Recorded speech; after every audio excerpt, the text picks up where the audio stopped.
Hello everybody, welcome to the Football Daily Weekly. It's Champions League preview time. Semi-final preview time, no less. It's Juventus versus Real Madrid up first. Lawrence McKenna is here and Rory Jennings from Chelsea Fans Channel to help us predict the correct outcome. Rory, Juventus versus Real Madrid, you think, as many people will think also, that Juventus are underdogs? I actually think they're huge underdogs. I don't... Not just little underdogs. No, yeah, they're not like chihuahuas. No, I think that they've done incredibly well to get here, and I think that they should take a lot of pride in that. But I can't see them mounting a sufficient challenge to get to the final at all. Do you think this could be all over in the first leg? Is it that kind of? I don't necessarily think one-sided. I think it will certainly be over. After two legs. Yeah. I think that Real Madrid.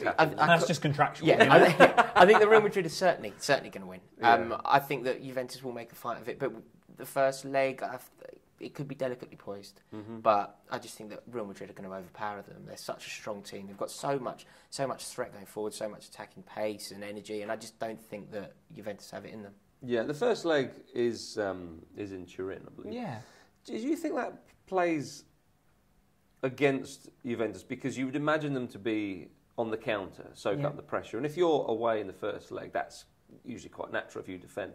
Whereas, will they try to take the game to Real Madrid because they're effective on the counter? Well, I do also think that when you look at the way that Allegri plays, he does take the opposition into account. There are some teams that, like Real Madrid, very often who will just try and go through the other team, and arguably, Ancelotti has tapered that a little bit in the sense that they change the team up depending on their opponent, but at the same time they're very forceful. They'll always try and be attacking that back line, always cutting in, always trying to feed the ball in, and it worked really well at the weekend for them against Sevilla as well. And the fact they've got powerful players like Ronaldo in there is going to play well for Real Madrid against that back line. But then you've got to look at how we're going to see Juve counter that.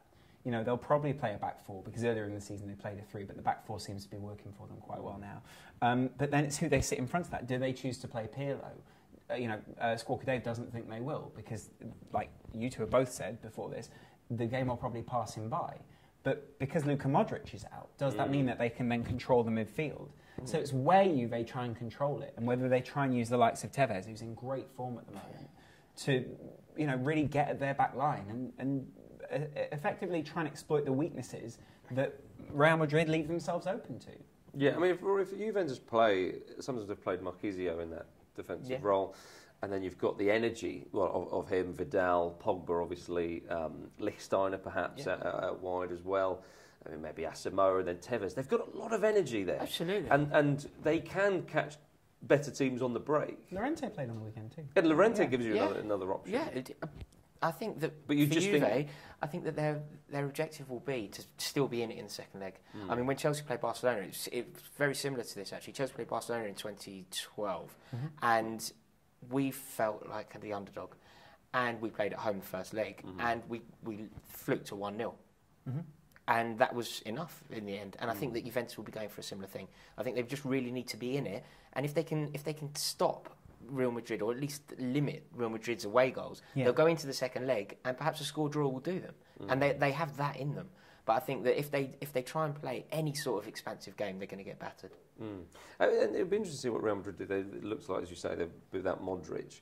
Against Atletico Madrid, he put Sergio Ramos in midfield. Now, that was probably to break up play and so on and so forth. Yeah. Would you think he should do that again, or is that... maybe that's overkill in a sense. They don't need to do that against this side. Yeah, I agree. And even maybe to mark Pogba.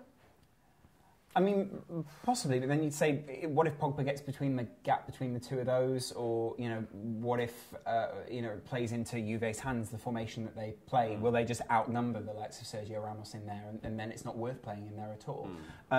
So you've got to look at where Juve are going to try to score their goals from. They did only win 1-0 against Sampdoria on the weekend. That goal came from Vidal.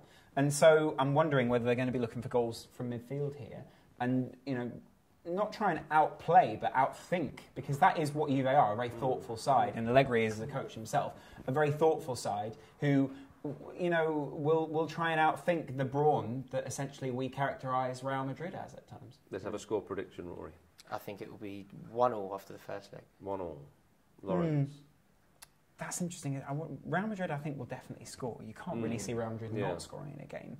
But it's how well, like you say, Juventus will keep up with that. So I do think a 1-1 seems like Hey, you can't do that. Hey, why? You can't do that. It's mine. You've never watched this Hey. show before, have you? I want to say 1-1, don't Yeah, you? no, absolutely not. I'm Oh, going to say 2-1. 2-1 Juventus. Really? Ooh. Yeah. Because they do quite well in Turin, don't they, in the Champions League? It's like 14 games in a row that they've... Yeah, it'll be they've 3-0 done Madrid now. But yeah, no, I reckon Yeah. 2-1 Juventus. There we go. Let us know your predictions in the comments below. Thank you very much to Lawrence and Rory. Thank you. And we'll see you next time.